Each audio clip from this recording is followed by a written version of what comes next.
सभी को राधे राधे। और आज है हमारी क्लास 7। आज है हमारी क्लास 7 और हम यहाँ पे पढ़ने वाले हैं फिस्कल पॉलिसी यानी राजकोषीय नीति।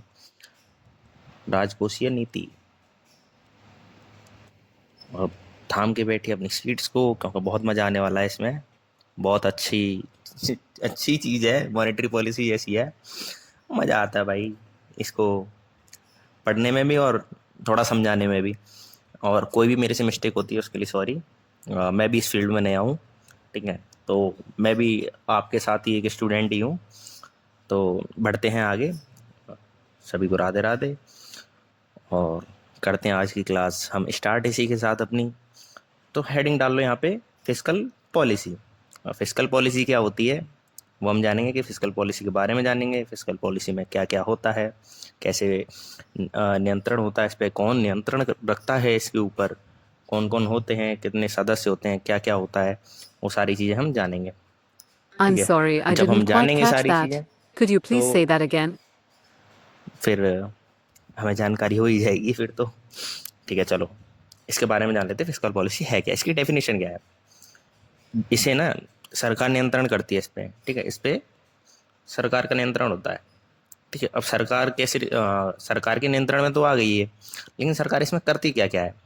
इससे जैसे कि आर्थिक विकास को बढ़ावा देती है, बेरोजगारी कम कम होती है, इससे महंगाई को भी नियंत्रण करती है और सरकारी घाटे को भी प्रबंधित करती है। ठीक है, मतलब जो सरकारी घाटा हो जाता है ना, जैसे कि बजट आया 1 लाख करोड़ का और खर्च ज़्यादा हो गया तो सरकारी घाटा, ऐसे करके।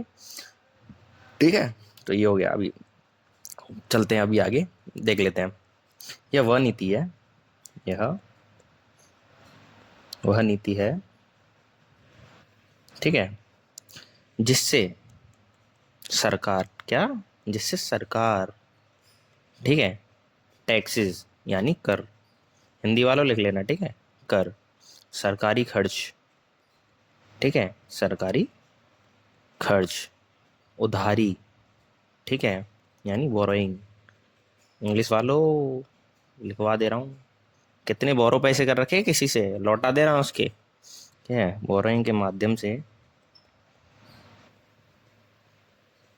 इकोनॉमी, ठीक है, को नियंत्रित करती है, अर्थव्यवस्था को। ठीक है, यहाँ तक समझ आया, नियंत्रित करती है, ये तो समझ आ गया होगा आप लोगों को।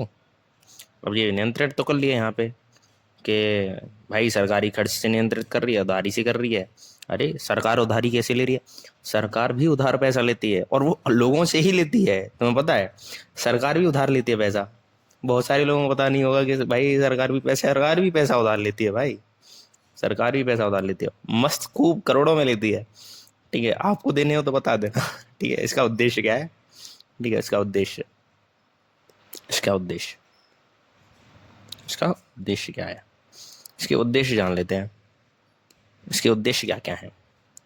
इसका उद्देश्य आर्थिक विकास को बढ़ावा देना, ठीक है, आर्थिक विकास को बढ़ावा देना, बढ़ावा देना, ठीक है।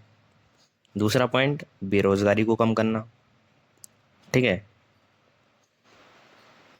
समझ रहे हो ना, जो कि सरकार कभी कम करती नहीं है, पर उद्देश्य है। ठीक है, महंगाई को नियंत्रित करना, जो कि दिन ब दिन बढ़ती जा रही है। ठीक है,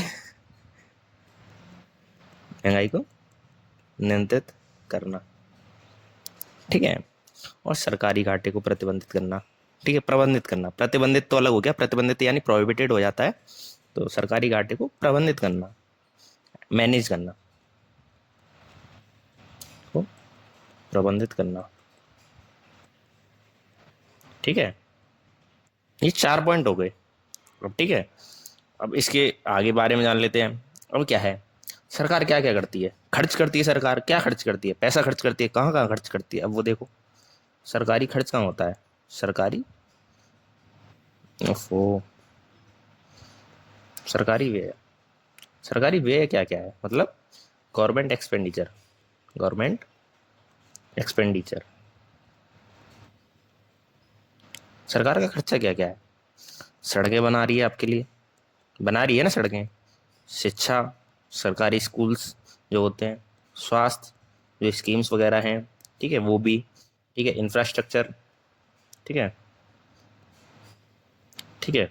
यहाँ जो बड़ी बड़ी बिल्डिंग्स होती हैं और बहुत सारी सेवाएं जो मिलती हैं, ठीक है, और बहुत सारी, मतलब बहुत सारी चीज़ें हैं, इंफ्रास्ट्रक्चर हो गया, आपको जो सेवाएं दी जा रही हैं वो हो गई सेवाएं, बहुत सारी चीज़ें हैं, ठीक है, पर खर्च करती है, ठीक है, ठीक है, ये सारा खर्च हो गया। अब देखो, अब एक एक तो ये हमने जान लिया, ये छोटे छोटे में हमने फिजिकल पॉलिसी जान ली, ठीक है। अब आगे और क्या क्या करती है सरकार? टैक्सेशन सुना है? टैक्सेशन, टैक्स की पॉलिसी बनाती है सरकार, पता है? कर नीति बोलते हैं, कर नीति, टैक्सेशन पॉलिसी, क्या बोलेंगे? Taxation policy. ओहो, टैक्सेशन पॉलिसी, ठीक है। अब टैक्सेशन पॉलिसी क्या है? देखो, दो तरह के टैक्स होते हैं, टू टाइप्स ऑफ टैक्स, ये तो आपको पता ही है, ठीक है। टू टाइप्स ऑफ टैक्सेस होते हैं। अब कौन कौन से टैक्स होते हैं? एक होता है डायरेक्ट टैक्स, ये समझा रहा हूँ, लिखना नहीं है, ठीक है, और एक होता है इनडायरेक्ट टैक्स, ठीक है। अब इनडायरेक्ट टैक्स दो तरह के होते हैं, अब इसमें आ जाएगा जैसे इनकम टैक्स हो गया, ठीक है, कॉर्पोरेट टैक्स हो गया, ठीक है, ये सारे हो गए। अरे अच्छे से लिखा देता हूँ, वरना फिर तुम लोग कहोगे अरे ऐसे लिखवा दिया, income tax, income tax, corporate tax, ठीक है बाबू, ये हो गया। तो ये हो गए डायरेक्ट टैक्स। अब इनका इनडायरेक्ट टैक्स क्या होगा? जीएसटी, जो आप नहीं देते हो, ठीक है, एक्साइज ड्यूटी वगैरह, ठीक है, ये जो आप नहीं देते हो, किसी और के द्वारा दिया जाता है, लेकिन जब आप कोई चीज़ ले रहे होते हो तो उसी में ये इंक्लूड होता है, ठीक है, ये हो गया टैक्स। अब इसके तो ये किसके पास जाता है? ये किसके पास जाता है? ये सरकार के पास जाता है ना, ये सारा सरकार के पास ही जाता है, ठीक है। अब समझ आया आप लोगों को? अब चलो आगे बढ़ते हैं, ठीक है। अब यहाँ तो मैंने बता दिया, चलो आगे इसके बारे में जानते हैं, फिजिकल पॉलिसी पे आते हैं अपने टिप पॉइंट पे। अब ठीक है, टैक्सेशन पॉलिसी भी होती है, ठीक है, जैसे फिजिकल पॉलिसी होगी राजकोषीय नीति, ठीक है, अब टैक्सेशन पॉलिसी भी हो गई, ठीक है। अब टैक्सेशन पॉलिसी में क्या क्या होता है ये भी मैंने आपको बता दिया है, ठीक है। प्रत्यक्ष कर होता है, प्रत्यक्ष कर, ठीक है, डायरेक्ट टैक्स लिख लेना, अब लिखना, ठीक है, डायरेक्ट टैक्स जो आपसे डायरेक्ट लिया जाता है, ये हो गया प्रत्यक्ष कर, ठीक है। दूसरा हो गया अप्रत्यक्ष कर, अप्रत्यक्ष कर, ये आपसे डायरेक्ट नहीं लिया जाता, इनडायरेक्ट लिया जाता है, इनडायरेक्ट टैक्स। पहले बहुत सारे वो टैक्स होते थे, अब तो बहुत कम कर दिया, जीएसटी में ही सारे सारे मर्ज कर दिए बहुत ज़्यादा, ठीक है। इनकम टैक्स हो गया, कॉरपोरेट हो गया, कॉरपोरेट टैक्स हो गया, ये दो हो गए। अब जीएसटी हो गया, यहाँ पे GST, goods and service tax जो होता है 2017 में आया था, जो कि सबको पता ही है, आप लोगों को पता ही होगा, एक्साइज ड्यूटी भी, ठीक है। ये हो गया इनडायरेक्ट टैक्स, ये आप देते हो, आपको लगता है कि आप दे नहीं रहे हो, लेकिन आप देते हो, और आपको ये भी ना महसूस हो कि आपकी जेब से ज़्यादा टैक्स गया है। पता भी नहीं चलता, ये टैक्स पहुंच भी जाता है सरकार के पास। अब चलो आगे जानते हैं कि राजकोषीय घाटा क्या होता है। राजकोषीय घाटा मैंने आपको बताया ना, बजट इतना था, मतलब जेब में अठन्नी है और खर्चा रुपया हो गया, ठीक है। यहाँ पे आ गए राजकोषीय घाटा पे, ठीक है, फिजिकल, इसको बोलेंगे डेफ्लिक्ट, ठीक है, डेफ्लिक्ट बोलेंगे घाटे को, ठीक है, कि भैया इन्वेस्टमेंट तो 35 लाख का था, ये 36 लाख का घाटा कैसे हो गया?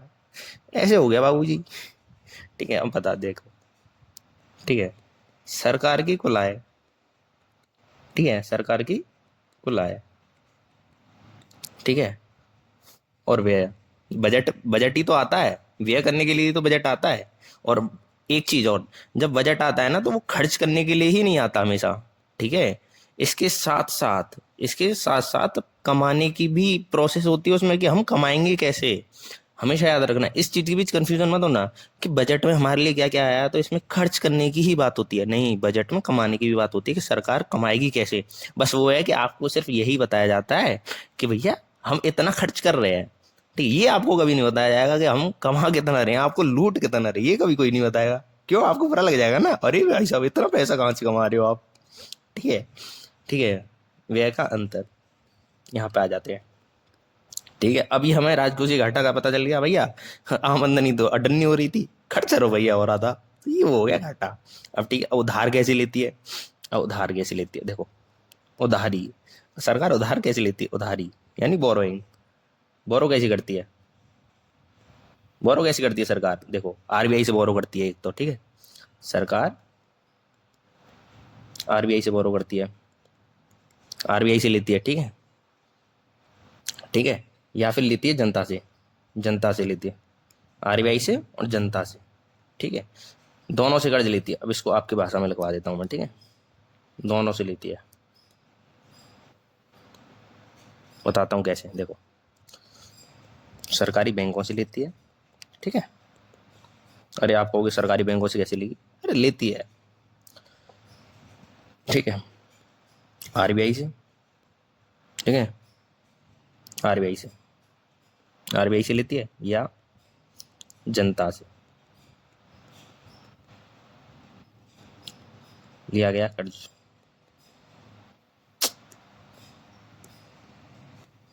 लिया गया कर्ज, ठीक है। अब समझ गए? अब ये उधारी हो गई। अब देखो मैंने आपको एक चीज बताई थी पहले, एक्सपेंशनरी और कॉन्ट्रैक्शनरी, मतलब कि सहज और संकुचित, याद होनी चाहिए आपको। मतलब एक जब अधिक खर्च कर देती सरकार वो हो गया क्या, सहज। और उसमें क्या है कि जब सरकार ज़्यादा खर्च करेगी तो हमारे पास क्या आ जाएगा, टैक्सों में कटौती करेगी वो, ठीक है। अब अर्थव्यवस्था में जैसे ही कटौती हो जाएगी, जैसे अभी अभी गाड़ियों पे टैक्स कम कर दिया है, तो क्या हो गया, मांग बढ़ गई ना, अपने आप डिमांड बढ़ गई, रोड पर कितनी सारी गाड़ियां आ गई अचानक से, ठीक है। तो अभी पॉइंट डालो सहज। फिजिकल पॉलिसी में भी ऐसे ही होते हैं पॉइंट्स कि कहीं ये समझो कि अरे मॉनेटरी पॉलिसी का ही करा रहा हूँ, नहीं, ऐसा नहीं होता। वो शॉर्ट टर्म था, ये भी याद रखना, ये लॉन्ग टर्म के लिए भी काम आते हैं, ठीक है, इसका प्रभाव लॉन्ग टर्म रहता है, ठीक है। अब सरकार ने टैक्स कम कर दिया ना, अब कोई दूसरी सरकार आएगी ना, बढ़ा देगी टैक्स, भाई साहब हाहाकार मच जाएगा, पूरे देश में लूट रहे हैं, ये हो रहा है, वो हो रहा है, बहुत सारी चीजें, ठीक है। अब पढ़ो इसको, ये राजकोषीय नीति के लिए, ठीक है, राजकोषीय नीति के लिए, नीति यानी फिजिकल पॉलिसी के लिए, ठीक है। अब देखो इसका क्या है, जब सरकार, ठीक है, जब सरकार अधिक खर्च करती है, ठीक है, पैसा तो बहुत आता है सरकार के पास, ठीक है, लेकिन पता है हम पैसा देते भी हैं, सरकार तक पहुंचता भी पैसा है, लेकिन मतलब थोड़ा कम पहुंचता है, ये बहुत ब्लैक मार्केट बहुत बड़ा है। आप लोग देखते होंगे कि आप भी जब जाते हो मार्केट में तो आप कम, अरे भैया थोड़ा सस्ते में कर दो ना, ये ऐसे करके हो जाता है, ठीक है, ये वाली चीज़ है। जब सरकार अधिक खर्च करती है और करों में कटौती कर देगी, करों में कटौती करती है, कटौती करती है, भैया जब कर में कटौती कर दी यानी टैक्स, कर यानी टैक्स होते हैं, ठीक है, ठीक है, जब टैक्सों में कट कर देगी, कम कर देगी, अब अपने आप ही डिमांड क्रिएट करने लग जाओ क्योंकि सस्ती हो जाएंगी चीज़ें, ठीक है, जिससे अर्थव्यवस्था में मांग बढ़ती है, यानी डिमांड बढ़ जाती है, अर्थव्यवस्था में मांग बढ़ती है, ठीक है। अभी ये समझ आया? चलो ये यहाँ तक तो समझ आ गया होगा। एक हमने वहाँ पे पढ़ा था मॉनेटरी पॉलिसी में, एक यहाँ पे पढ़ लिया, ठीक है। मॉनेटरी पॉलिसी का आपको याद ही होगा कि वही है जब जो है मंदी आ जाती है, ठीक है, मंदी अब आने की, मंदी आ जाती है तो फिर जो है क्या, फ्लो रोक आ जाता है, ठीक है। यहाँ पे हमने पढ़ाया था ना, याद होगा आप लोगों को, देखो यहाँ पे मार्जिन रिक्वायरमेंट, ठीक है, ये R R C R R यहीं पे होंगे ना, देखो यहाँ पे ये ना आगे देखो, ये रहा, जब इकोनॉमी में मंदी आ जाती है ना, जब मंदी आ जाती है या फिर पैसे की जरूरत हो तो सप्लाई बढ़ाने के लिए ब्याज दरें कम हो जाती है। अब वहाँ पे, यहाँ पे ब्याज दर कम हो रही है बैंकों में, ठीक है, लेकिन वहाँ क्या कम हो जा रहा है, वहाँ पे कम कम हो जा रहा है टैक्स, ठीक है। अब आई समझ में? जब टैक्स कम हो जा रहा है तो फिर अपने आप ही डिमांड क्रिएट करने पहुंच जाओगे आप, ठीक है। अभी चलते हैं आगे बढ़ते हैं, ठीक है, अब ये हमारा पॉइंट हो गया पूरा, ठीक है। अब दूसरा पॉइंट जो था हमारा पहले वाला ही, ठीक है, दूसरा पॉइंट जो हमारा था संकुचित, संकुचित कॉन्ट्रैक्शनरी, ठीक है, संकुचित, संकुचित, ठीक है। संकुचित क्या था हमारा, संकुचित यानी कॉन्ट्रैक्शनरी, इंग्लिश वालों अच्छे से पढ़ लेना, ठीक है, अगर कोई दिक्कत आती है कमेंट में बता देना। कॉन्ट्रैक्शनरी क्या होता है, ठीक है, अब यही है, ये भी उसकी तरह है, फिजिकल पॉलिसी मतलब मॉनेटरी पॉलिसी की तरह। अब इसमें मतलब जब महंगाई बढ़ जाती है, ठीक है, जब महंगाई बढ़ जाती है तो क्या हो जाता है कि मार्केट मॉनेटरी पॉलिसी में ब्याज बढ़ जाती है, इंटरेस्ट बढ़ जाता है, ठीक है, मॉनेटरी पॉलिसी में तो इंटरेस्ट बढ़ जाएगा, है ना, ताकि फिर डिमांड अपने आप ही कम हो जाएगी जब, ठीक है, डिमांड हो जाएगी कम अपने आप। ठीक है, इसमें ऐसे है, अब इसमें भी ऐसे ही कुछ है, इसमें क्या हो जाएगा, टैक्स बढ़ा देगी सरकार। ठीक है, जब, लिखो, जब सरकार कम खर्च करे, ठीक है, ठीक है, करे और टैक्स बढ़ा दे, ठीक है, जिससे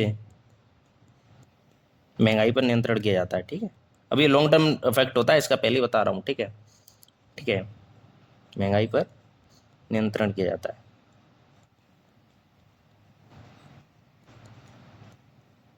ठीक है, यहाँ तक क्लियर हो गया? चलो यहाँ तक क्लियर हो ही गया होगा। ठीक, अब आगे बढ़ते हैं। अब थोड़ा मैं यहाँ पे लिख लो, अब तुम लोगों को थोड़ा सा क्लियर करवा देता हूँ। ठीक है, मतलब इन दोनों में डिफरेंस बता देता हूँ, फिजिकल पॉलिसी और मॉनेटरी पॉलिसी में थोड़ा थोड़ा डिफरेंस बता देता हूँ कि होती क्या है। जैसे कि ये हो गया फिजिकल पॉलिसी, बना लो। ठीक है, यहाँ पे लिखा देता हूँ मॉनेटरी पॉलिसी, थोड़ा थोड़ा डिफरेंस बता देता हूँ। ठीक है, कि इन दोनों में डिफरेंस क्या है। अब देखो डिफरेंस क्या क्या है इसमें, नियंत्रण का डिफरेंस है कि कौन किस पे कितना नियंत्रण रखता है। ठीक है, इस पे बता देता हूँ। इस पे सरकार, सरकार का नियंत्रण होता है, इस पर आरबीआई का होता है। अब इस पे सरकार में किसका होता है, फाइनेंस मिनिस्ट्री जो होती है, फाइनेंस मिनिस्ट्री। ये समझ आ गया? अब इसमें नियंत्रण इसका हो गया। ठीक है, ठीक है ना। अब देखो, अब यहाँ पे उद्देश्य क्या क्या है, उद्देश्य। ठीक है, इसका उद्देश्य क्या है, अब सरकार है, सरकार क्या आर्थिक विकास करेगी। मॉनेटरी पॉलिसी क्या है, मॉनेटरी पॉलिसी वो चीज़ देखेगी कि इंटरेस्ट कम हो रहा है या ज़्यादा हो रहा है। ठीक है, इंटरेस्ट को मतलब मैनेज करेगी, और सप्लाई को, डिमांड एंड सप्लाई को नियंत्रण करेगी कि कितना पैसा मार्केट में होना चाहिए, कितना पैसा नहीं होना चाहिए। अब ये क्या करेगी, आर्थिक विकास। इसका मतलब फोकस क्या है, फोकस बता रहा हूँ। ठीक है, कि इनका फोकस क्या है आपस में। ठीक है, आर्थिक विकास और राजकोषीय संतुलन। राजकोषीय जानते हो ना, जो राजकोष जो होता है, कोष का मतलब समझ रहे हो, फंड, फंड जो होता है, रिजर्व जो होते हैं फंड है ना, मतलब वो होता है, क्या बोलते हैं उसको, नाम याद नहीं आ रहा, जवान में रखा, याद नहीं आ रहा, अभी बताऊंगा, आ जाएगा एक दो मिनट में याद।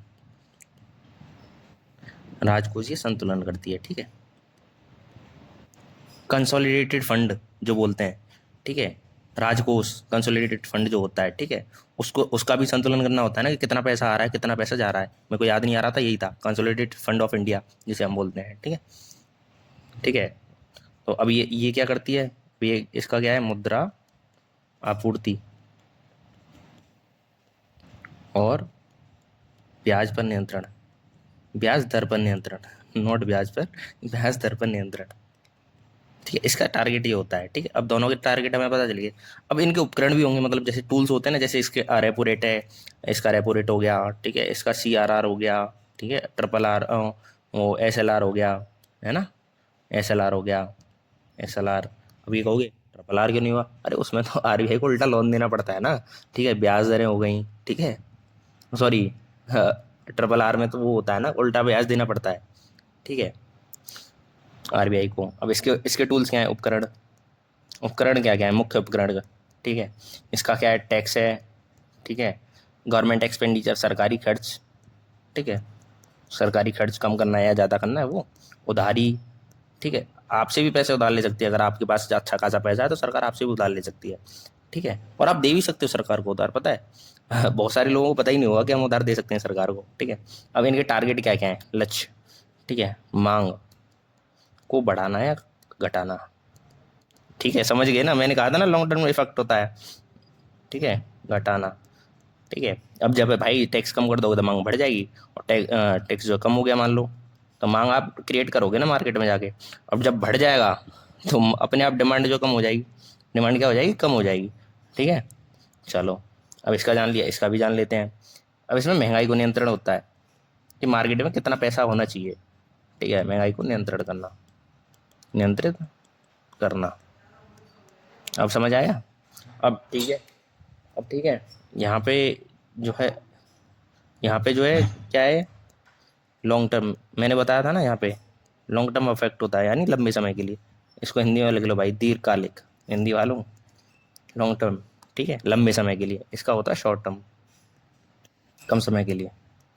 अल्पकालिक, यार किताबी भाषा है, अल्पकालिक, ठीक है, यानी कम समय के लिए, ठीक है। अब चलो आगे बढ़ते हैं, ठीक है। अब यहाँ तक तो हमने समझ लिया, ठीक है। अब ऐसा है कि बहुत सारी चीज़ें होती हैं कि जो आरबीआई है ना, बहुत सारी चीज़ें यूज़ करती है। जैसे कि आपको लोन देगी, तो जब आपको लोन देती है तो मैंने आपको बताया था ना, जो उसके बीच में जो डिफरेंस होता है वो चीज़ बता दिया था मैंने, मार्जिनल मार्जिनल रिक्वायरमेंट जो थे, ठीक है, वो हो गया। अब ये जो है थोड़ा सा और डीप में चलते हैं कि अब वापस से आते हैं मॉनेटरी पॉलिसी पे, कि और कौन कौन सी चीज़ें यूज़ होती हैं, ठीक है। थोड़ा सा डीप में चाहते हैं, ठीक है, चलो चलते हैं, थोड़ा सी डीप में चलते हैं, कोई दिक्कत नहीं है, ठीक है। आपको अच्छे से समझ आनी चाहिए, मतलब दोबारा पढ़ने की ज़रूरत ही नहीं है, ठीक है। ये रहा यहाँ पे मौद्रिक नीति के उपकरण। अब हमने पढ़े हुए तो थे पहले कि भैया, अरे पहले तो पढ़ा दिए, अब देखो, अब थोड़ा सा अलग पढ़ा रहे हैं, ठीक है, डीप पढ़ा रहे हैं। मौद्रिक नीति के उपकरण, अब क्या क्या उपकरण है, विधियाँ, मतलब कैसे कैसे काम होती हैं, कैसे क्या होता है, ठीक है, वो भी बता देता हूँ। अब इंग्लिश में बता देता हूँ, यानी मेथड्स, ठीक है। और उपकरण यानी इंस्ट्रूमेंट्स या टूल्स, जो आप बोलना चाहो, ठीक है। जैसे कि instruments of monetary policy, monetary policy यानी मेथड्स, मेथड्स जिन्हें बोलेंगे, ठीक है। चलो आगे बढ़ते हैं। अब आगे इसमें 3 तरह के होते हैं। एक देखो, मैंने 2 तो पढ़ा दिए थे, एक क्वांटिटेटिव यानी परिमाणात्मक रिजल्ट पे जो होते हैं, जिनके रिजल्ट परिमाण, सॉरी, परिणाम अलग हो गया, परिणाम हो गया रिजल्ट, मैं बोल रहा हूँ परिमाण यानी क्वांटिटेटिव, ठीक है। तो एक होती है दूसरी दूसरी होती है गुणात्मक यानी क्वालिटेटिव, ठीक है, जब क्वालिटीज़ होती हैं, ठीक है। अब चलते हैं, दोनों में डिफरेंस बता दूंगा और क्या क्या होती हैं ये भी बता दूंगा मैं, ठीक है। देखो, परिमाण, परिमाणात्मक, भाई साहब हिंदी थोड़ी सी ना मेरी भी थोड़ी सी वीक है, ठीक है। क्वांटिटेटिव, क्वांटिटेटिव, या फिर और कुछ बोलते होंगे तो मेरे को पता नहीं, मैं तो क्वांटिटेटिव ही बोलता हूँ, थोड़ा प्रोनाउंसिएशन गलत है मेरा। गुणात्मक यानी क्वालिटेटिव, आगे समझ। अब यहाँ तक समझ आ गया। अब इसमें क्या क्या है, इसमें क्या क्या आएगा, देखो इसमें 2 चीज़ आती हैं, क्या क्या आती हैं, देखो इसमें 2 चीज़ आती हैं, क्या क्या है वो 2 चीज़ें, देखो पढ़ो। हमारी भाई 2 रेशियो यूज़ करती है, क्या यूज़ करती है, एक यूज़ करती है नगद आरक्षित अनुपात, और एक यूज़ करती है वैधानिक तरलता अनुपात। अब ये क्या है, वैधानिक तरलता अनुपात और आरक्षित जो तरलता अनुपात, ये सारी चीज़ें क्या है वो मैं आपको बताऊंगा, ठीक है, अभी, ठीक है। देखो, अनुपात है, रेशियो रेशियो है ये सारी चीज़ें, ठीक है। अब रेशियो में यूज़ होती हैं कैसे कैसे, अब मैं वो बता देता हूँ। इसमें देखो, बैंक रेट, जो मैं बताया था ब्याज दर है, पहले बता चुका हूँ, ठीक है। सीमांत स्थायी सुविधा दर, अब ये क्या है भैया, सीमांत स्थायी सुविधा, MSF, मार्जिनल स्टैंडिंग फैसिलिटी। अरे भैया ये क्या होती है, ये क्या बवाल चीज़ है, मैं बताऊंगा। सीमांत स्थायी सुविधा, ठीक है, दर, ठीक है। अब ये समझ आ गया, ठीक है। अब खुले बाजार की प्रक्रिया, ओपन मार्केट, ओपन मार्केट समझ रहे हो, ये आपको ये सारी चीज़ें कोई बताएगा नहीं आपको, ठीक है, बट ये हाई लेवल है, ठीक है। अगर एक बार ये सारी चीज़ें पढ़ ली ना, आपको दोबारा पढ़ने की कहीं भी जरूरत नहीं है, मतलब फिर आप ये कहोगे भाई साहब हम ही हैं इकोनॉमिक्स में, ठीक है, उल्टा पढ़ा के आ जाओगे, ठीक है। अब दूसरा है खुले बाजार की प्रक्रिया। खुले बाजार में क्या क्या होता है भैया, खुला है बाजार भैया, कुछ नहीं, आगे नहीं बता रहा मैं, ठीक है, प्रक्रियाएं, ठीक है। खुले बाजार की प्रक्रिया यानी ओपन मार्केट जिसे बोलते हैं, ओपन मार्केट, ठीक है। ओपन मार्केट एक्टिविटीज, एक्टिविटीज तो अलग हो गई, है ना। और एक हो गया यहाँ पे स्थायी जमा सुविधा, स्थायी जमा सुविधा यानी स्टैंडिंग डिपॉजिट फैसिलिटी, ठीक है, ये हो गया स्थायी जमा सुविधा, ओके। यहाँ पे आ गया, मैं इंग्लिश इनके ना आगे लिखाऊंगा, ठीक है। ये ना, ये इसके ही 4 पॉइंट हैं, ये 4 पॉइंट, ठीक है, ये इसी के हैं, ठीक, अब इसके ये जो देखो, अब आरबीआई के जो ये जो दो अनुपात हैं कौन कौन से हैं, आरबीआई के दो नीतिगत अनुपात, नीतिगत अनुपात। अरे भैया ये क्या बवाल है, देखो अभी क्या बवाल है ये। कौन कौन से, एक है नगद आरक्षित, नगद आरक्षित अनुपात, ठीक है, और दूसरा है वैधानिक तरलता अनुपात, ठीक है, लिक्विडिटी, वैधानिक तरलता अनुपात,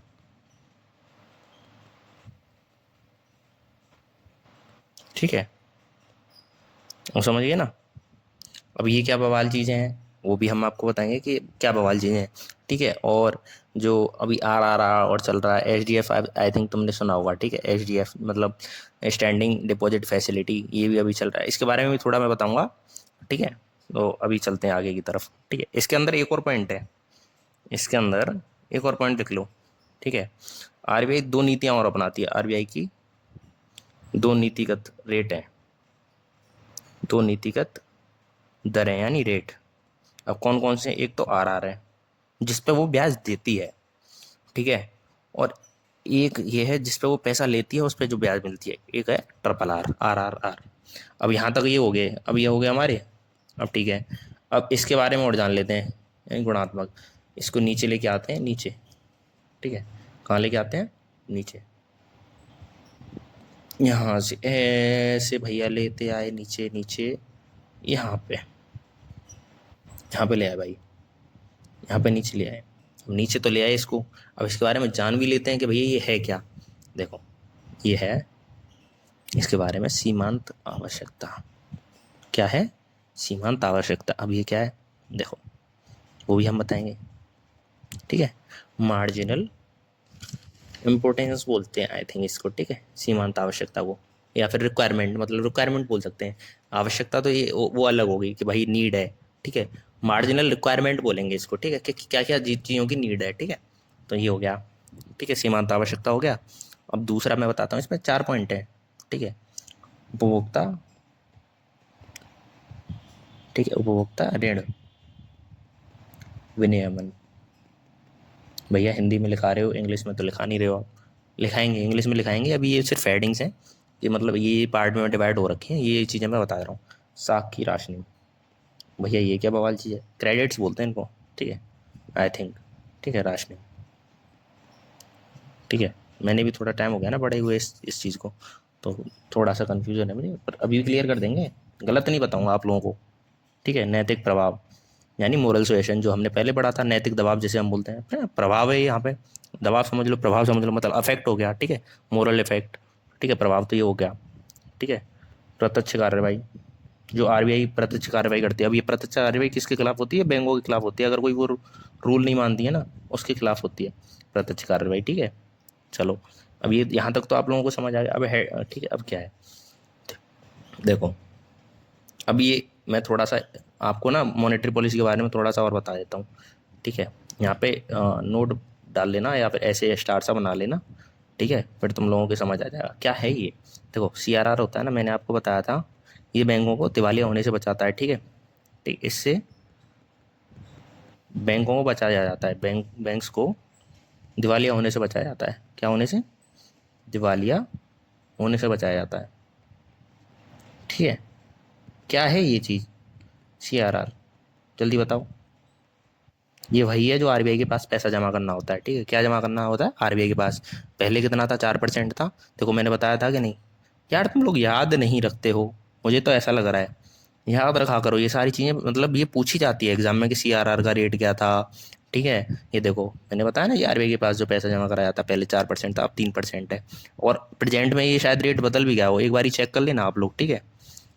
मेरे पास, मैं थोड़ा ओल्ड डेटा बता रहा हूँ और मैं चेक करके बताया करूँगा आगे से, ठीक है, कि क्या क्या है ना, तो प्रेजेंट वैल्यू भी बता के चला करूँगा, ठीक है। बैंकों को दिवालिया होने से बचाया था। अब इसका सुझाव किसने दिया, नहीं, इसका सुझाव, इसका किसी ने सुझाव या मतलब आइडिया भी तो दिया होगा किसी का, किसी ने, कि भाई ऐसा कर लेते हैं। अब ये किस, देखो ये ना JM Keynes, JM Keynes, KIENS, ठीक है, देखो मैं हिंदी में लिखवा देता हूँ, JM कीन्स, ठीक है, इन्होंने ये आइडिया दिया था, ठीक है। अब ये क्या, ये सबसे पहले कहाँ से आया था, ये ये सबसे पहले यूएसए की सेंट्रल बैंक में लागू हुआ था। सबसे पहले यूएसए की सेंट्रल बैंक, ठीक है, सेंट्रल बैंक कौन सी थी, सेंट्रल बैंक जैसे हमारी आरबीआई है, इनकी कौन सी है, फेडरल रिजर्व, फेडरल रिजर्व द्वारा, ठीक है, सबसे पहले लागू किया गया, ठीक है, लागू किया गया, ठीक है, सबसे पहले। अब सीआरआर ये तो आ गया, ठीक है। अब मैंने आपको बता दिया आरबीआई के पास पैसा जमा होता है, ठीक है, इस पर कोई इंटरेस्ट भी नहीं मिलता, इस पर इंटरेस्ट नहीं मिलता, ठीक है, ये भी लिख लेना, इस पर इंटरेस्ट नहीं मिलता। यहाँ तक समझ आया, इस पर इंटरेस्ट भी नहीं मिलता है, ठीक है। और एक चीज इसकी मतलब अब ये कैसे पता चलेगा भाई, हर रोज तो पैसा अलग अलग आता है, नहीं, इसकी जो काउंटिंग होती है वो हर रोज नहीं होती, हर 14 दिन पे होती है, और ये एवरेज पे होती है, मतलब औसत जमा राशि, देखो ये भी लिख लो, ठीक है, इसकी गणना मतलब सीआरआर की, कि कितना जमा होगा आरबीआई के पास, इसकी गणना पाक्षिक, पाक्षिक यानी 14th नाइट, फोर्टनाइट बोलते हैं, ठीक है, यानी फोर्टनाइट,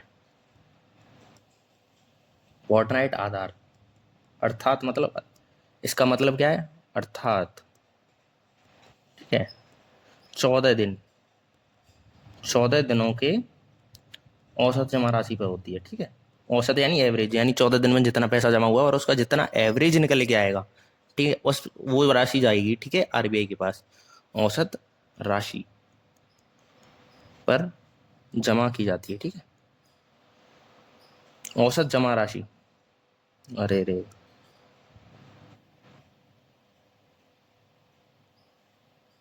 औसत जमा राशि पर की जाती है, ठीक है, यहाँ तक हो गया क्लियर। अब ये क्लियर हो गया यहाँ तक, तो अब हम आगे बढ़ते हैं। अब ये मैंने पॉइंट था, ये पॉइंट ना, यही चीजें याद कर लेना, फिर ये कहो अरे अरे ये क्या था, ये पता होना चाहिए, ठीक है।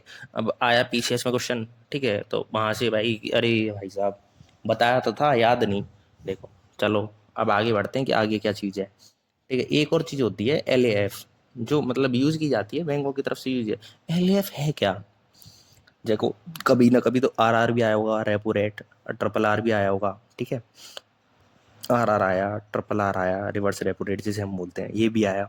मैं बार बार रिपीट करके ना तुमको याद करा दूंगा ये क्या चीज़ है, क्या बवाल चीज़ है, ठीक है, सब याद हो जाएगा, देखना संग संग रहोगे तो, ठीक है।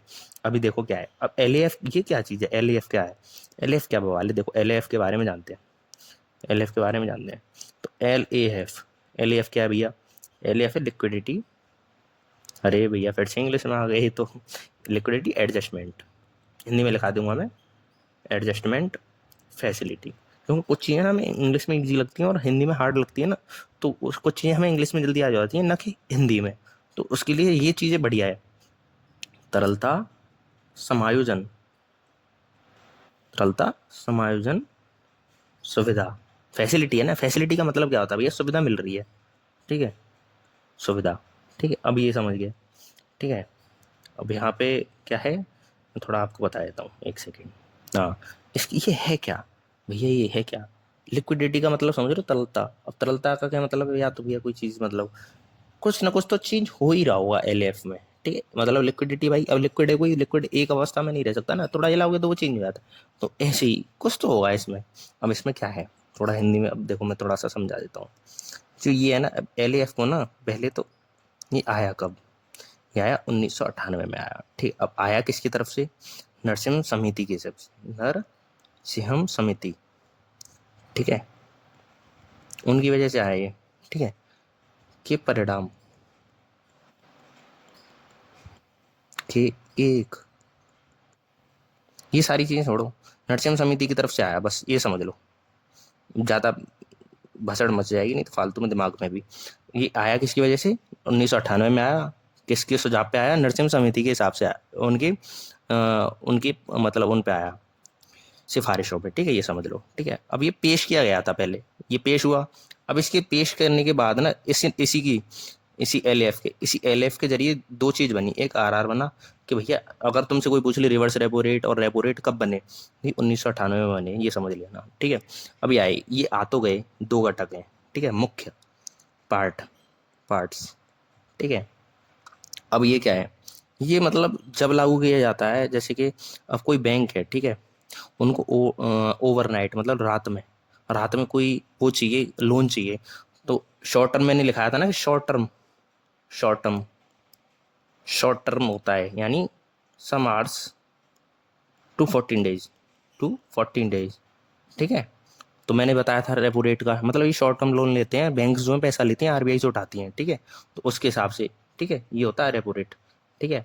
अब इसके दो मुख्य घटक हैं, ठीक है, मेन पार्ट्स एल के, ज़्यादा कुछ नहीं जानना है एल के बारे में, बस ये इतना ही जानना है, ठीक है, कि आई 1998 में आई एल जो है, ठीक है, और किसके सुझाव पे आई, सुझाव किसने दिया, सुझाव किसने दिया, नरसिम्हा समिति में के सुझावों पे आई थी ये, बस, ठीक है, और कुछ नहीं है इसके बारे में जानना, ठीक है। चलो ये थोड़ा सा अब इसके बारे में भैया ये है क्या, वैसे चलो बता देता हूँ। इस सुविधा मतलब ये वो सुविधा है, जैसे कि अब कोई बैंक है, ठीक है, बैंक्स को पैसा चाहिए ओवरनाइट, मतलब रात कि उनके पास पर्याप्त पैसा है या नहीं काम चलाने के लिए, ठीक है, सुनिश्चित करती है, ये एलएफ के द्वारा सुनिश्चित किया जाता है कि उनके पास पैसा है कि नहीं ओवरनाइट, मतलब बाजार में पैसा कितना पहुंच रहा है, कैसे क्या हो रहा है, ये बहुत अंदर की बातें हो गई, ठीक है। तो ये सुनिश्चित करा जाता है, उसके हिसाब से ना बैंक्स पैसा लेती हैं आरबीआई से। अब आई समझ में, ज़्यादा गहराई में जाने की जरूरत नहीं है, कुछ चीज़ें याद नहीं करनी होती, बस रट्टा मान लेना होता है, ठीक है, बस ये समझ लो। चलो आगे बढ़ते हैं, आगे क्या चीज़ है, चलो अब दूसरी चीज़ पे आते हैं, दूसरी हेडिंग बना लो फटाफट से। दूसरी हेडिंग, पहले तो ये हो गया एल हो गया, अब थोड़ा सा मैं बताता हूँ। अब यहाँ पे ये क्या चीज़ है, देखो अब हम ये पढ़ेंगे, ये सीमांत सुविधा दर, ये पढ़ेंगे, ठीक है, अब हम ये पढ़ते जा रहे हैं, ठीक है। अब यहाँ पे हेडिंग डालो सीमांत स्थायी सुविधा, ठीक है, सीमांत स्थायी स्थायी सुविधा, ठीक है। ये क्या चीज़ है, इस सीमांत का मतलब होता है मार्जिनल स्टैंडिंग, ठीक है, स्टैंडिंग फैसिलिटी, ठीक है, इसको बोल लेते हैं MSF, ठीक है, MSF। अब ये भी क्या है, ये भी एक रेट है, दर है, ये क्या है, अब देखो ये क्या है मैं बताता हूँ। एक आरबीआई ने पहली बार 2011-12 में एक मौद्रिक नीति समीक्षा, ठीक है, समीक्षा क्या होती है ये तो आपको पता ही होगा, किसी चीज़ की समीक्षा कर रहे हैं, मतलब रिपोर्ट वगैरह जो बन रही हैं, ठीक है, तो समीक्षा में समीक्षा हुई, जब रिपोर्ट आई समीक्षा हो गई, तो उसमें क्या एक घोषणा करी थी 2011 में इस चीज़ की, MSF की, और ये 2011 से शुरू हुई थी, ठीक है। अब इसमें क्या क्या है, जैसे जो कमर्शियल बैंक होती है ना, कमर्शियल बैंक जो अनुसूचित बैंक होती हैं, हिंदी में बोले तो अनुसूचित बैंक जो होती हैं, अनुसूचित बैंक्स, ठीक है, इनको क्या है कि आरबीआई इन बैंक्स को आरबीआई जो है, ठीक है, इन बैंक्स को आरबीआई एक रात में इनकी कुल जमा राशि, जैसे कि इस पे 1 लाख रुपए हैं, इनकी 1 लाख रुपए इनके अंदर है डिपॉजिट, क्या है ये पैसे डिपॉजिट हो रखे हैं इस बैंक में, इनमें से कोई एक बैंक है, इसमें डिपॉजिट हो रखे हैं, तो इस पर क्या है कि आरबीआई एक रात के लिए, कितनी, एक रात के लिए इनकी 1% की इन्हें लोन दे देगी, यानी 1 लाख का 1% कितना हुआ, 1,000, ठीक है, 100,000 होते हैं ना 100 के 1 लाख में, है ना, तो एक एक यहाँ पे हो जाएगी 1,000 की, ठीक है, अगर 1 लाख है तो 1,000 की इन्हें क्या दे देगी, लोन दे देगी, 1% लोन दे देगी। अब बैंकों के पास बहुत ज़्यादा होते हैं, ये मैं समझना कि अरे मैं 1 लाख की बात कर रहा हूँ, ठीक है, ये समझ लेना, ठीक है। अब यहाँ पे आगे ये तो समझ गए, अब देखो कितने शॉर्ट में समझा दिया, मतलब जितना आपके पास पैसा है उसका 1% आप हमसे एक रात के लिए लोन ले जाओ, बस इतने में दे देगी। यह सुविधा ना सैटरडे को छोड़ के सभी दिन मिलती है बैंकों को, ये भी दिन है, ये भी बात है, ठीक है। अब इसमें क्या है, देखो पहली बार ये क्या आया था, इसकी घोषणा, ये प्रणाली कब आई, 2011 में आई, ठीक है, 2011 में आई, ये आ गई 2011 से शुरू हो गई। अब इसमें क्या है, इसमें अनुसूचित यानी कॉमर्शियल बैंक्स, ठीक है, सॉरी शेड्यूल्ड बैंक्स, अनुसूचित, ठीक है, वाणिज्यिक, वाणिज्यिक बैंक, ठीक है, बैंकों को, बैंकों को आरबीआई से, ठीक है, ओवरनाइट, आरबीआई से एक रात, एक रात के लिए, ठीक है, अपनी कुल, अपनी कुल जमा राशि का, ठीक 1%, कुल जमा राशि का 1% लोन मिल जाता था। कितना? 1%, 1% तक लोन ले सकते हैं एक रात के लिए, ठीक है, ताकि उनके काम चलते रहें, ठीक है, एक रात के लिए वापस करना पड़ता है फिर बाद में, ठीक है। और ये सुविधा कब कब नहीं अवेलेबल होती? बैंक्स को ये सुविधा सैटरडे को नहीं होती, ये सुविधा, सुविधा क्योंकि संडे को बैंक बंद होती है ना, सुविधा सैटरडे को नहीं मिलती, सैटरडे को छोड़ के सब दिन, सभी दिन मिलती है, ठीक है, सभी वर्किंग डेज में, ठीक है, सभी कार्य दिवसों, ठीक है, वर्किंग डेज दिवसों में मिलती है, ठीक। अब यहाँ तक समझ आ गया? अब मिल तो गई, अब इसका रेट भी होता है, इसका रेट क्या चल रहा है? एमएसएफ का रेट है 6.75%, ये भी लिख लेना, इम्पोर्टेंट है, ठीक है। चलो एमएसएफ के बारे में जान लिया। अब देखो और भी उपकरण है इनके, अब और भी उपकरण क्या क्या है? एक है स्थाई जमा सुविधा, एक तो मार्जिनल हो गया था, एक मार्जिन है उसमें, ठीक है, इसमें क्या है? स्थाई, ठीक है, स्थाई तो है लेकिन जमा राशि पे, जमा सुविधा। अब ये जमा, ये क्या बवाल चीज़ है, ये भी देखेंगे। स्थाई जमा सुविधा, स्टैंडिंग डिपॉजिट फैसिलिटी, सिटी, ये क्या चीज़ है अब देखेंगे। इसको बोलते हैं एसडीएफ, आजकल बहुत ट्रेंडिंग में है एसडीएफ, ठीक है, और बहुत यूज़ हो रहा है एसडीएफ। क्या क्या है ये देखो, ये नई मॉनेटरी पॉलिसी में आया था, ये आरबीआई की नई नई मॉनेटरी पॉलिसी। अब देखो वो नई नई चीज़ें बनाते रहते हैं, ठीक है। अब ये एसडीएफ आया कब? एसडीएफ आया 2018 में। कौन सा? जो आरबीआई का एक्ट है ना, आरबीआई के एक्ट में वो करके अमेंडमेंट करके, संशोधन करके, ठीक है, संशोधन करके इसको लाया गया था, ठीक है। अब बताते हैं क्या। तो आरबीआई 2000, ये एसडीएफ 2018 में आया, आरबीआई एक्ट में, आरबीआई जो एक्ट है, आरबीआई एक्ट में संशोधन करके, संशोधन करके लाया गया है, ठीक है, ठीक है, संशोधन करके लाया गया था। अब सिफारिश, इसकी सिफारिश किसने की? उर्जित पटेल ने करी थी सिफारिश। ये पुरानी बैंक में मतलब पहले काम कर चुके हैं, उर्जित पटेल समिति, यानी कमेटी थी, उर्जित पटेल, उर्जित, ठीक है, पटेल समिति, समिति यानी कमेटी, ठीक है, इनकी सिफारिश पाई गई। अब एचडीएफ रेट है क्या? ये चीज़ क्या है ये बताते हैं। देखो एचडीएफ जो है ना, इसके बारे में बात जानते हैं। एचडीएफ है क्या? जो एचडीएफ रेट है, ये रेट है, मतलब दर है, एक रेट है। अब क्या, किस चीज़ का रेट है ये मैं बताता हूँ। एचडीएफ रेट जो है ना, एलएएफ जो हमने अभी पढ़ा था, तरलता समायोजन सुविधा, ठीक है, एलएएफ कॉरिडोर, ठीक है, कॉरिडोर है इन दोनों के बीच ना, ठीक है, HDF rate, LAF corridor. LAF क्या है? एलएएफ के अंदर आती हैं क्या? आरआर और ट्रिपल आर, ठीक है, इनका जो है ना अल्टरनेटिव आया है आरआर और ट्रिपल आर के लिए। अब यानी इनकी इनकी जगह पे, इनकी जगह एचडीएफ लेगा, अब ये समझ लो, ठीक है, इनको रिप्लेस करेगा। अब कैसे रिप्लेस कर रहा है ये देखो, बहुत ज़्यादा यूज़ हो रहा है आजकल एचडीएफ का, ठीक है, ज़्यादातर यही यूज़ हो रहा है, एचडीएफ यूज़ कर रहे हैं ये लोग, मतलब आरबीआई में, ठीक है, क्योंकि ये ईजी पड़ता है और सही भी पड़ता है, ठीक है। अब देखो कॉरिडोर के लिए न्यूनतम, न्यूनतम दर यानी फ्लोर रेट, फ्लोर रेट जैसे बोलते हैं, ठीक है, फ्लोर रेट बोल लो या फिर मिनिमम मिनिमम रेट बोल लो, ठीक है, फ्लोर रेट होगी एलएफ के लिए, यानी आरआर और ट्रिपल आर के लिए, ठीक है। और यह भविष्य में किसकी जगह लेगी? ट्रिपल आर की, ट्रिपल आर की जगह लेगी। अब भैया ये क्या बवाल चीज़, अब कैसे बवाल चीज़ मैं बताता हूँ। ट्रिपल आर में रिवर्स रेपो रेट होता है, ट्रिपल आर का मतलब होता है रिवर्स रेपो रेट, ये इसकी जगह क्यों लेगी?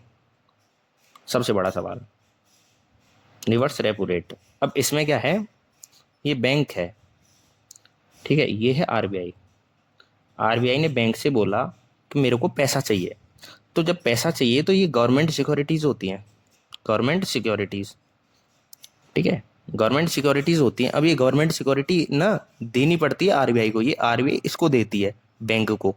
जब ये देती है ना तब ये बैंक इसको पैसा देगी। जब ये बैंक इसको पैसा देगी, पहले अपने पास जो है ना गवर्नमेंट सिक्योरिटी अपने पास रख लेगी, गवर्नमेंट सिक्योरिटी अपने पास रख लेगी। लेकिन एचडीएफ में ऐसा नहीं होता। क्यों नहीं होता? जरूरत ही नहीं पड़ती भाई, जरूरत ही नहीं है एचडीएफ की, एचडीएफ में इसकी जरूरत ही नहीं पड़ती, इसकी गवर्नमेंट सिक्योरिटी की जरूरत नहीं पड़ती। आरबीआई जितना पैसा चाहे ले सकती है बैंकों से, जितना पैसा लोन लेना चाहे, ठीक है। गवर्नमेंट सिक्योरिटी देने की जरूरत ही नहीं है, लोचा ही खत्म। ये लो भैया, अब इनके बीच में डिफरेंस बताता हूँ, ठीक है। देखो मैं बताता हूँ, डिफरेंस बता देता हूँ, लिखा देता हूँ, लिख लेना, ठीक है। ट्रिपल आर और एचडीएफ में, ठीक है, इनमें डिफरेंस क्या है? डिफरेंस ये है भैया, देखो ये देखो यार, मेरी लाइन, ये लाइन थोड़ी गलत खींच रहा हूँ। इनकी डिफरेंस क्या है इनके बीच में? देखो डिफरेंस पहला देखो, इसमें क्या है कि गिरवी जो है ना, ट्रिपल आर में गिरवी रखना होता है आरबीआई को। देखो आरबीआई को गवर्नमेंट सिक्योरिटीज़ देनी पड़ती हैं, देनी पड़ती है, मैंने अभी बताया गवर्नमेंट सिक्योरिटी देनी पड़ती है। किसको देनी पड़ती है? बैंकों को पड़ती है, बैंक्स को, बैंक्स को, ठीक है। लेकिन एचडीएफ में नहीं, ये कोलेटरल फ्री है। कोलेटरल बोलते हैं गिरवी, गिरवी रखना कुछ, ठीक है। ये कोलेटरल फ्री, कोलेटरल फ्री है। इसमें आरबीआई को देना ही नहीं पड़ता कुछ, इसमें आरबीआई को गवर्नमेंट सिक्योरिटी देनी ही नहीं पड़ती, गवर्नमेंट सिक्योरिटी देनी ही नहीं पड़ती, देनी ही नहीं पड़ती, ठीक है। आरबीआई को देनी ही नहीं है भाई, मौज आ गई है आरबीआई की भाई साहब, कितना भी पैसा कहीं से भी उठा लो। अब तो छुट्टा सा आंड है, छुट्टा सा आंड सॉरी अगर बुरा लग रहा हो, ठीक है। तो अब इसमें फ्लेक्सिबिलिटी क्या है? देखो कम लचीला होता है। अब कम लचीला कैसे? फ्लेक्सिबिलिटी, गवर्नमेंट सिक्योरिटी देनी पड़ती है ना, ठीक है, बदले में की ज़रूरत पड़ती है। नहीं तो आप ऐसे भाई आई गवर्नमेंट सिक्योरिटी लाओ तब हम आपको लोन देंगे, नहीं तो नहीं देंगे, ऐसा कुछ हो गया। अब इसमें क्या है? ज़्यादा लचीला है भाई, ज़्यादा लचीला होगा तो मूव भी ज़्यादा कर पाएगा ना, काम भी ज़्यादा कर पाएगा, ज़्यादा लचीला और प्रभावी भी है। अब प्रभावी कैसे है? गवर्नमेंट सिक्योरिटी की ज़रूरत ही नहीं पड़ती, की ज़रूरत नहीं, गवर्नमेंट सिक्योरिटी की ज़रूरत नहीं, ज़रूरत ही नहीं है। मौज आ गई भाई, आरबीआई की देखो फुल सिस्टम बना दी है, सिस्टम है भैया। चलो अब एक और चीज़ है, देखो इसका यूज़ कम हो गया अब एचडीएफ के बाद, कम यूज़ होता है, ठीक है, ठीक है। अब क्या है? अब एलएएफ जो लिक्विडिटी एडजस्टमेंट फैसिलिटी थी, जो ट्रिपल आर थी, ठीक है, अब और कम रेट हो गया इसका के तहत। अब न्यूनतम दर ये है, ठीक है, न्यूनतम दर यानी फ्लोर रेट ये है, फ्लोर रेट है, ठीक है। अब इसका रेट क्या चल रहा है वो मैं आपको बता दूं, इसका रेट चल रहा है एचडीएफ के बाद, एचडीएफ का रेट, रेट क्या चल रहा है? 6.75, समझ रहे हो ना? मौज आ गई भाई साहब, सॉरी 6.75 नहीं, 6.25। तभी तो कहूँ, ऐसे तो बैंड बज जाएगी आरबीआई को इतना पैसा तो वापस करेगी तो, ठीक है। अब यहाँ तक तो तुम लोगों का क्लियर हो गया ना। अब चलो अब आगे की तरफ बढ़ते हैं, ठीक है। अब एक चीज़ मैं बता दूँ, ठीक है। अब जो है ना, ये अब देखो 6.25 मिल रहा है ना। अब बैंक पैसा कैसे कमाती है? बैंक जो पैसा कमाती है ब्याज से कमाती है, सिंपल सी बात है। जब बैंक ब्याज से पैसा कमा रही हैं तो भैया उनके लिए तो अपॉर्चुनिटी हो गई ना। पहले 3 पॉइंट कुछ मिल रहा था, अब 6.25 मिल रहा है, तो भाई बैंक की तो मौज ही मौज है, ठीक है। तो इससे ना बैंकों को ज़्यादा पैसा कमा सकती हैं, ठीक है। तो ये चीज़ है, ठीक है। और इससे क्या है कि जब पैसा जो है बैंक कमा सकेंगी तो बाजार में महंगाई कम हो जाएगी। अब महंगाई क्यों कम होगी? क्योंकि भाई बाजार में जो है ज़्यादा पैसा, मतलब एक लिमिटेड पैसा रहेगा बाजार में भी, क्योंकि जो बैंक होंगे उनके पास ज़्यादा पैसा आएगा, तो बैंक जो है वहाँ बाहर ज़्यादा लोन न देके आरबीआई को पैसा दे देगी, क्योंकि वहाँ से उनका ना, देखो एक तो ट्रस्टेबल हो गया आरबीआई। आरबीआई सरकार है, आरबीआई क्या है? आरबीआई सरकार, सरकार ही है ना, ये समझ लो, मतलब सरकारी देश की बैंक है यार, देश की है, देश की सेंट्रल बैंक है ये, ठीक है। जब ये सेंट्रल बैंक है तो भैया एक इज्जत है, धरोहर है, ठीक है भैया। कोई देश भाई सिंपल चीज है, वहां से तो पैसा आना ही आना है, कोई माता बच्ची नहीं, कुछ नहीं, मौज है भाई आरबीआई की और इन्हीं बैंकों की, तो ये ज्यादा यूज करती हैं अब। ठीक है, अब एक चीज और मैं बता दूं कि जब मैं बोल रहा था कि ये क्या चीज़ है, तो देखो अब मैंने तुम्हें बताया ना सीमांत आवश्यकता। अब अगले टॉपिक पे आ गए हम, क्वालिटेटिव, क्वालिटेटिव।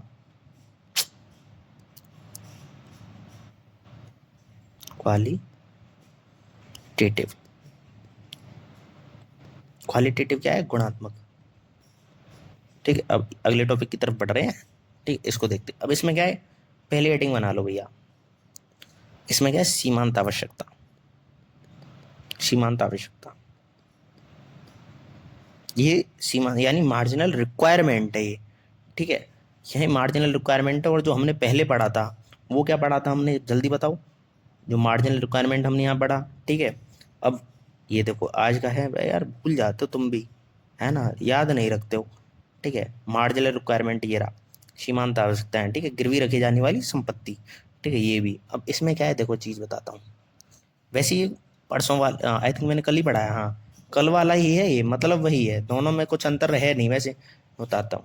ठीक है, मार्जिनल रिक्वायरमेंट थोड़ा सा खुल के और बता देता हूँ, याद ही हो जाएगा तुम्हें।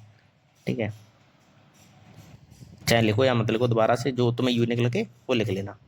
ये है क्या चीज़ वो मैं बता देता हूँ, मार्जिनल रिक्वायरमेंट, और अच्छे से बता देता हूँ। जैसे कि ये हमारी बैंक है, ठीक है, ये हो आप।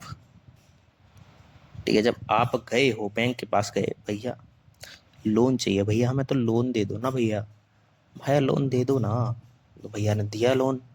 जब लोन दिया गया तो आप किस पे लोन लोगे, आप लेके जाओगे एक प्रॉपर्टी, आपके पास प्रॉपर्टी है, उस प्रॉपर्टी की कीमत, कीमत क्या है प्रॉपर्टी की, प्रॉपर्टी की कीमत है 1 करोड़, प्रॉपर्टी की कीमत 1 करोड़।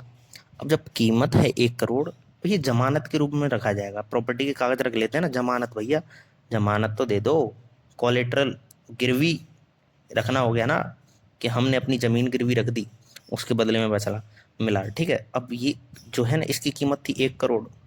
अब बैंक ने कहा भैया देखो, सिंपल सी बात है, हम आपको 50 लाख रुपए देंगे। कितना देंगे, 50 लाख। मैं कल समझा चुका हूँ इस चीज़ को, पहले भी अच्छे से ध्यान रखना, ये दोबारा समझा रहा हूँ मैं। हम आपको 50 लाख देंगे, जो इस जो इस 1 करोड़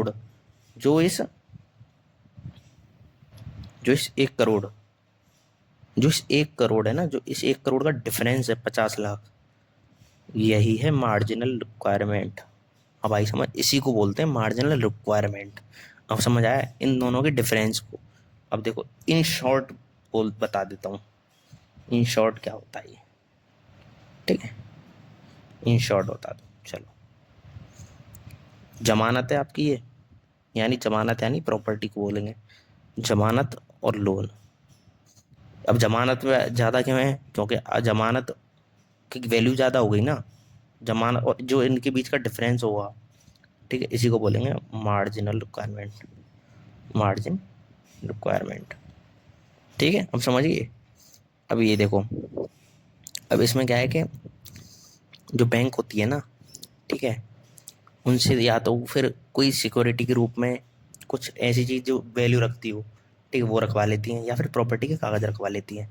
ठीक है, और या फिर एक काम, उसी के बदले रेंट देंगी आप लोगों को। ठीक है, अब ये मैंने आपको बता दिया। अब थोड़ा सा किताबी भाषा में लिखवा देता हूँ। ठीक है, देखो इसको थोड़ा सा, मैं थोड़ा सा ना स्लो चल रहा हूँ, मेरे को ऐसा लग रहा है, आई थिंक। ठीक है, जो बैंक होती हैं, वाणिज्यिक बैंक, ठीक है, बैंक्स लिख लो, बैंक्स, ठीक है, ऋण लेने वालों को, ठीक है, बैंक्स ऋण लेने वालों को कुछ सिक्योरिटी होती है ना, सिक्योरिटी डिपॉजिट जो से बोलते हैं, एज अ सिक्योरिटी लेते हैं ये सारे कागज, कुछ प्रतिभूतियों या संपत्ति। इस प्रतिभूति में जैसे हम जॉब के ऊपर भी तो वो लेके आते हैं लोन, कि भैया हमारी सरकारी जॉब है हमें लोन दे दो, है ना, वो वाला। तो संपत्तियों तो पे स्लिप वगैरह ये सारी चीज़ें लगती हैं आपके, ठीक है। संपत्ति यानी अर्थात जमानत कि कुछ भी हो सकता है जमानत में भाई, कोई भी कागज होते हैं जो उसकी वैल्यू रखते हो, ठीक है, कि बदले कि आपका बिजनेस है तब मिल जाता है ना, बिजनेस वगैरह है, ठीक है, ऋण प्रदान करते हैं। ये तो सबको ही पता है कि भाई बैंक कुछ ना कुछ गिरवी रखवाती है, ठीक है। अब ये प्रदान तो कर दिया। अब देखो ये जमानत का जो है ना, जमानत का हो सामान्यतः, सामान्यतः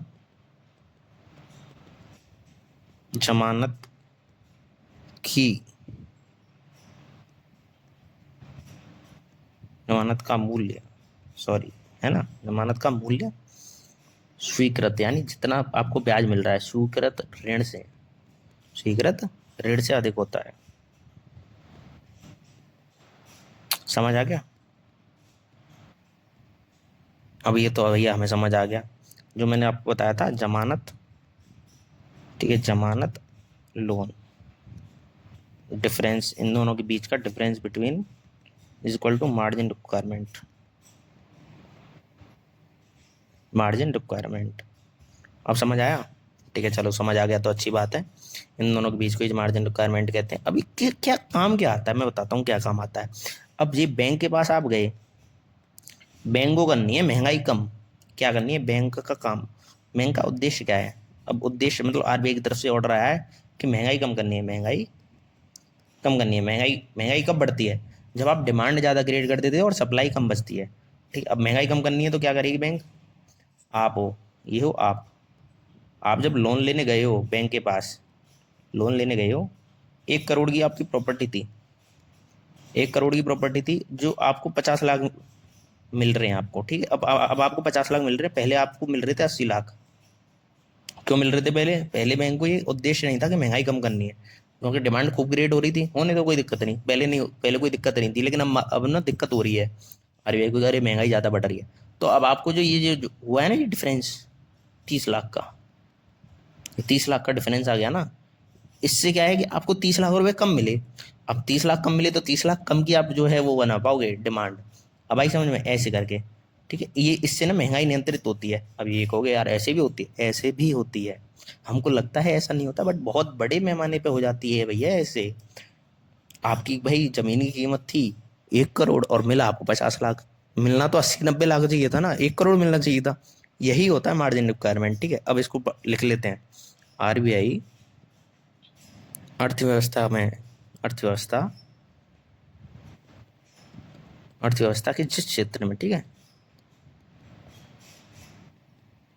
अर्थव्यवस्था के जिस क्षेत्र में ऋण यानी लोन, ऋण के प्रभाव को कम करना, को बढ़ावा देना चाहती है या कम करना चाहती है, ठीक है, ऋण के फ्लो को, ठीक है, प्रभाव को बढ़ावा देना चाहती है, ठीक है, मतलब हमें लोन ज़्यादा से ज़्यादा इस एरिया में प्रोवाइड करना है, तो क्या करेगी वो मार्जिन रिक्वायरमेंट कम कर देगी, ठीक है। अब जैसे कि देखो प्रभाव को बढ़ाना चाहता है, जैसे कि आपको 1 करोड़ की वो थी ना प्रॉपर्टी, तो आपको 95 लाख दे दिए, 1 करोड़ ही दे दिए, तो क्या है कि लोग ज़्यादा से ज़्यादा आएंगे वहाँ पे, अरे भैया यहाँ मिल रहा हो, यहाँ मिल रहा हो, ले लो जल्दी ले लो, ऐसे करके मौज आ जाएंगी। 1 करोड़ मिल रहा है, 1 करोड़ का लोन मिल रहा है, 1 करोड़ की प्रॉपर्टी पे मौज आ जाएंगी, मार्जिनल रिक्वायरमेंट ही नहीं है, कम कर दिया बिल्कुल, 1 लाख का रख दिया, 2 लाख का रख दिया, बहुत कम कर दिया, खत्म ही कर दिया, ऐसे करके, ठीक है। बढ़ाना चाहता है वहाँ लोन मार्जिन, ठीक है, वो कम कर देता है। और समझिए, ये लोन मार्जिन ही कम कर दिया, ठीक है। और जहाँ कम करना हो तथा जहाँ प्रवाह, ठीक है, जहाँ प्रवाह कम करना हो, ठीक है, वहाँ लोन मार्जिन बढ़ा देता है, वहाँ लोन मार्जिन बढ़ा देता है। आप समझ आएगी? समझ गए ना? चलो, जब समझ गए तो अब आपको बताते हैं, ठीक है। ये हो गया। अब यहाँ पे एक पॉइंट और अगला समझते हैं क्या है। अगला पॉइंट हमारा, अगला पॉइंट है हमारा दूसरा, दूसरा पॉइंट क्या है हमारा? दूसरा पॉइंट है कंज्यूमर डेप्ट रेगुलेशन। अब ये क्या है भैया? देखो इसमें क्या है कि जो लोग हैं ना, जो लोग जैसे हम, आप हो, आपने लोन लिया है, ठीक है, ये आपने जो लोन लिया है, ठीक है, जो लोन पे जो ऋण है ना, ऋण, ठीक है, उसमें क्या है कि जो रेगुलेशन होते हैं, है ना, नियम होते हैं, ठीक है, उनको चेंज करती रहती है। मतलब महंगाई बढ़ी तो कुछ रूल चेंज कर दिए बैंक ने, और महंगाई बढ़ी, ठीक है, तो कुछ रूल चेंज कर दिए, महंगाई घट गई तो कुछ रूल चेंज कर दिए, तो ऐसे ऐसे चेंज होते रहते हैं, ठीक है। अब ये हो गई। अब इस चीज़ में कुछ जानना है नहीं, तो इसको छोड़ देते हैं, ज़्यादा कुछ है नहीं इसमें, ठीक है। जैसे कि मतलब इन्फ्लेशन बढ़ा, ठीक है, इन्फ्लेशन जैसे बोलते हैं महंगाई को, इन्फ्लेशन। और अपस्फीति, डिफ्लेशन जो होती है, अपस्फीति, इसमें यूज़ होता है, और कुछ नहीं, ज़्यादा कुछ वो है नहीं इसमें जानने का, ठीक है। उनमें फालतू चीज़ें आप ऊपर आऊँगा नहीं, और इसमें कुछ जानना है नहीं, ठीक है, जो मैंने आपको पॉइंट लगाए थे। अब चलो नेक्स्ट पॉइंट की तरफ बढ़ते हैं, ठीक है। चलो नेक्स्ट पॉइंट क्या है हमारा, शाख की राशनिंग, जो मैंने आपको हेडिंग लिखाई थी, शाख की राशनिंग। क्रेडिट में सही बोल रहा था, मतलब राशनिंग ऑफ क्रेडिट है ना, शाख की राशनिंग। अब ये मत समझ लेना, सिविल स्कोर मत समझ लेना, ठीक है। चलो अब देखते हैं क्या आई चीज़ है ये, ठीक है।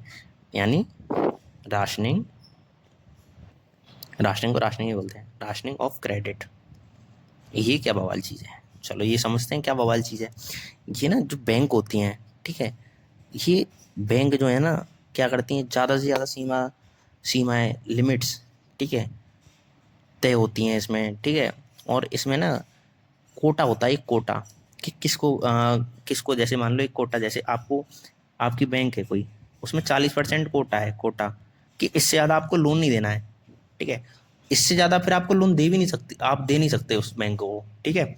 अब ये सीमा पता है कहाँ से, मतलब ये तय की जाती है, कौन तय करता है, आरबीआई तय करती है। जैसे जैसे कि कोई भी बैंक है, ठीक है, कोई भी बैंक जो है अपना कुल ऋण है, टोटल, मतलब टोटल लोन है, टोटल लोन है, ठीक है, टोटल लोन कितने, मतलब कितने परसेंट, यानी टोटल लोन जितने परसेंट आए, जितना भी परसेंट, ठीक है, जितना भी टोटल लोन जितना भी दे रही है, कोई भी बैंक है, कोई भी जितना लोन दे रही है, उसका उसका 40%, 100% में से, अब कितना भी टोटल लोन क्या होता है, 100% ही होता है जितना दिया है, उसका 40%।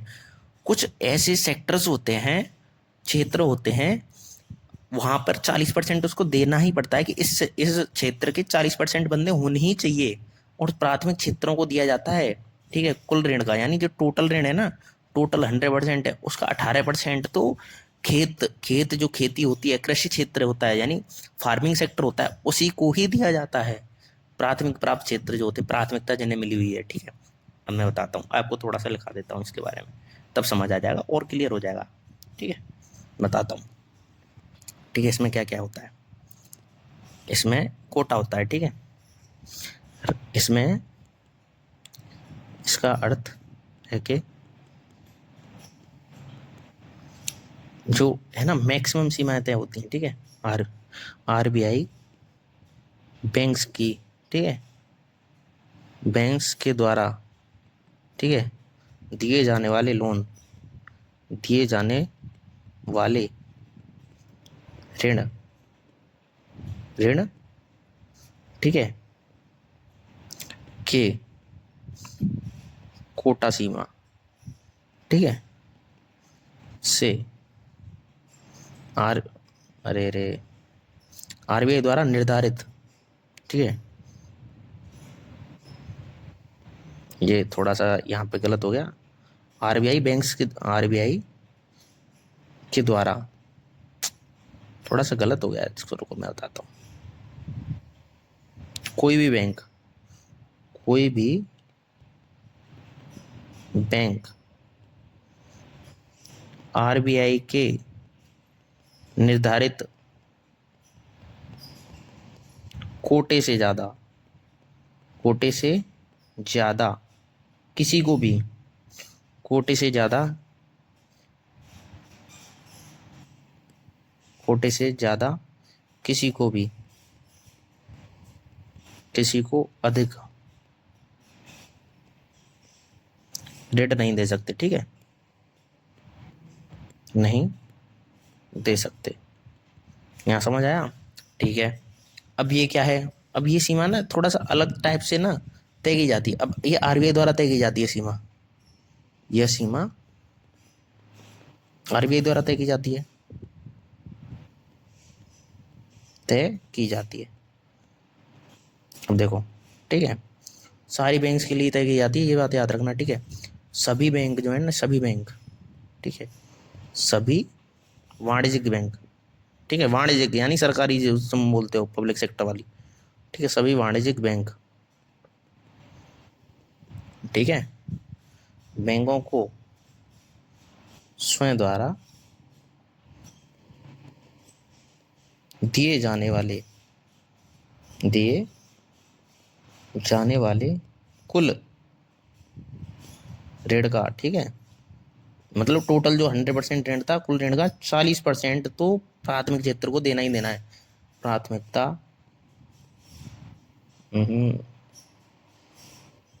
40% प्राथमिकता प्राप्त क्षेत्रों को देना होता है, ठीक है,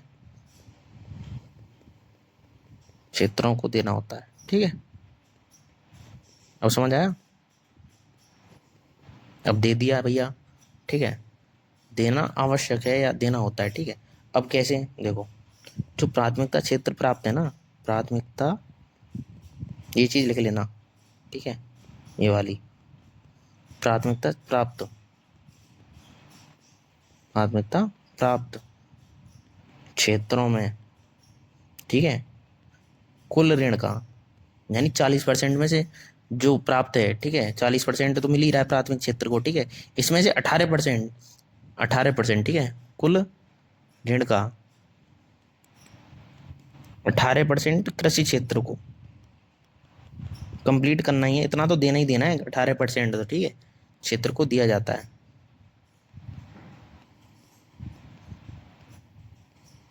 अब समझ आ गया? अब यहाँ पे क्या है, अब ये तो यहाँ पे हमने समझ लिया। अब देखो नेक्स्ट पॉइंट और समझ लो, ठीक है, आज बहुत लंबी क्लास हो गई है, ठीक है। अब दूसरे पॉइंट और समझ लो, 2 पॉइंट और है, 2 पॉइंट और समझा देता हूँ, ठीक है, फिर इसके बाद क्लास एंड करते हैं, ठीक है। नैतिक दबाव, नैतिक दबाव, नैतिक दबाव क्या है? Moral suasion, moral suasion. नैतिक दबाव क्या है भैया? ये देखो, नैतिक दबाव ये है, आरबीआई ही रूल्स तय करती है, ठीक है, ठीक है, और सारे आदेश भी जारी करती है, ठीक है। आरबीआई ही सर्वोच्च है ना, सर्वोच्च हेड, ठीक है, हेड बोले तो हेड है, ठीक है। जब हेड ये है तो इसमें क्या है कि सारी चीज़ों को, ठीक है, विचार विमर्श करे जाते हैं। क्या है कि देखो, ये जो मोरल सुएशन है ना, इसमें ना बैंक्स जो होती हैं, बैंक्स, इनके साथ ना आराम से बैठ के विचार बातें होती हैं, ठीक है, भाषण होते हैं, पत्र होते हैं, मैसेजेस होते हैं, इनके द्वारा ना इन चीज़ों को ना, रूल्स और रेगुलेशन को लाया जाता है, ठीक है। और आरबीआई ना अपनी नीति जो होती है ना, नीति बदलती रहती है और उनकी घोषणा करती रहती है, और ठीक है, और बैंक उन्हीं उन्हीं के अनुसार ही काम करता है, ठीक है, ठीक है। और अब ये भाई अगर नहीं करें तो उसके लिए भी है सिस्टम, अगर नहीं करेगी तो क्या है, देखो, लाइसेंस कैंसिल हो जाएगा बाबा, लाइसेंस देखो, आरबीआई, ठीक है, द्वारा, ठीक है, बैंकों पर बैंकों पर अपनी नीतियों का अनुपालन करने की दृष्टि से, है ना, मतलब दबाव बनाती है आरबीआई कि भैया तुम्हें करना ही पड़ेगा, अगर आप हमारे अंडर नहीं काम करोगे तो हम आपको कूट देंगे, आपका लाल कर देंगे, लाल पीले कर देंगे हम आपको। कैसे लाल पीले करेगी वो मैं आपको बताऊंगा अभी, देखो, ठीक है, आरबीआई द्वारा बैंक्स पर अपनी नीतियां, ठीक है, अपनी नीतियों का अनुपालन, ठीक है, नीतियों का अनुपालन कराने, ठीक है, की दृष्टि से जारी किए गए, ठीक है, जारी किए गए अनुदेशों, यानी आदेश, ठीक है, अनुदेशों और दबावों का आधार है, ठीक है, ठीक है, इसको मोरल सुएशन बोलते हैं, नैतिक दबाव, ठीक है। वो मैंने प्रभाव पहले गलत लिखा दिया, नैतिक दबाव ही है, उसको सही कर लेना यहाँ पे, यहाँ पे कहाँ है? यहाँ नहीं है, नैतिक दबाव, ये रहा, नैतिक प्रभाव कर दिया है मैंने, है ना, ये नैतिक दबाव है, दबाव, नैतिक दबाव कर लेना इसको, ठीक है। चलो आगे बढ़ते हैं। अब देखो यहाँ पे तो आ गए हम, ठीक है। अब आधार तो हो गया, अब इसमें क्या है कि देखो, तो आरबीआई है ना, बैंकों के साथ विचार विमर्श करती है, ये लिख लेना, आरबीआई बैंक्स के साथ विचार विमर्श, मतलब बातचीत करके मीटिंग्स रखते हैं जो, ठीक है, पत्रों के थ्रू यानी लेटर्स, पत्रों, भाषणों, ठीक है, मीटिंग्स जो होती हैं, ठीक है, और संकेत, संदेशों के माध्यम से उनसे काम करवाती हैं, ठीक है, माध्यम से व्यवहार में लाया जाता है कि ऐसे ऐसे काम करना है, ठीक है, जाता है, एंड तथा, है ना, समय समय पर आरबीआई, ठीक है, अपनी नीति, ठीक है, अपनी नीतिगत स्थिति, ठीक है, अपनी नीतिगत स्थिति की घोषणा करती है, ठीक है गाइस। ज़्यादा लिखा दिया क्या मैंने, कर तो दी, ठीक है, तथा एक लाइन और बस, ठीक है, तथा बैंकों को,